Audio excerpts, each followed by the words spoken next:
Have you heard about the open concept HDB flats?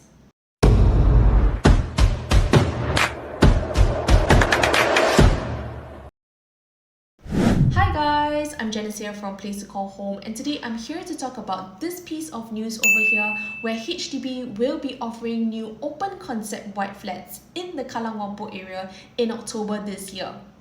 So what does this open concept flats mean? So essentially HDB will be building flats without partitions and beams in the living and bedroom space so that homeowners will have the flexibility to build their living and bedroom space according to their family needs. So as someone who has quite recently gone through a round of renovation, I would like to maybe share a little bit more insight into what or how much renovation costs in Singapore. And something that I did notice in my neighbours in my estate is that quite a lot of them did in fact hack away at least one bedroom to open up the living and dining space. So while I didn't do that personally, I can share with you a little bit about the cost that I had to incur in order to design my house to my liking. So this was actually how we got the house from HDB. As you can see, it's very raw, very bare. But because we actually opted out from the flooring option and the doors and all that, so this was what was given. So down to the costs. So in total, we spent about $80,000 to renovate as well as to furnish a 4-room BTO flat. But if I were to break things down further, in terms of just renovation itself with a contractor, we paid about $43,000 to get very basic things sorted. So this is the part where you realize that things are really not cheap in Singapore. So I compared 3 quotes from different vendors to decide who I wanted to work with.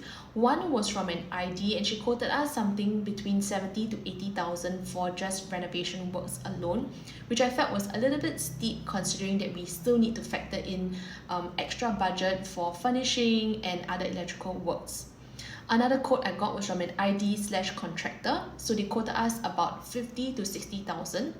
And the one that we did eventually go with was one that quoted us between 35 to 40,000. So by the end of the renovation itself, our final bill was at 42,000.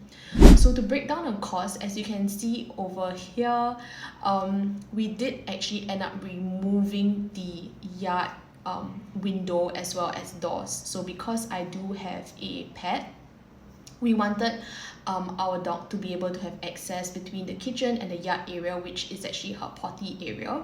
So because of that, we had to actually get this entire thing removed as well as to get the floor leveled out. So that was actually a lot more expensive than I anticipated. Let's see how much did I spend. So I'll just take a look at my invoice breakdown. I would say that masonry works did take up quite a huge chunk of our bill. So just to hack away these existing windows and door was like $500. To remove any kind of debris was $980. To cement screed all the living, dining and bedrooms, that was $1,800. Then to overlay and supply the tiles, that was almost $8,000. To do skirting alone, that is $650. I also did overlay bathroom tiles for one of the bathroom, which was $950. And to do like a washing machine base, right, like an elevated base for the washing machine, that was $450. Finally, to actually cement screed and smooth out the kitchen wall tiles as well as the floor, that was about $950 after all the hacking. So as you can see, everything, 100 here and there, it really does add up. So I actually did do this wall with a niche here in the master bath to put like, soap and shampoo, and this wall alone cost $750. Anyone who knows me will know that I always advocate having very minimal built-in the house. As someone who grew up in an era where built-in furniture was very trendy, I did come to realize how limiting it is when you eventually do grow up and your needs change. But of course, you cannot live in a house with no built-in at all. So in places where I do have to do built-in, I was willing to spend a little bit more money on carpentry.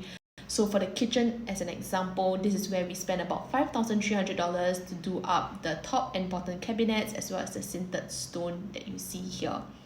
So this was the one area where I would say I had the most kind of opinion about in terms of how I wanted it to look. So it doesn't look the best in this picture, but having some ambient lighting was important, and then having an open concept dish drying rack was important as well, because I've seen so many houses where they built like a cover over the rack and it's never closed. So I do have two main tips for future BTO homeowners looking to renovate their house. So number one would be to keep your renovation very simple and classic. It's actually very easy to tell which era the house was renovated in, because there are certain design trends that can be very strong. Like in the past, the brick feature wall was quite a trend.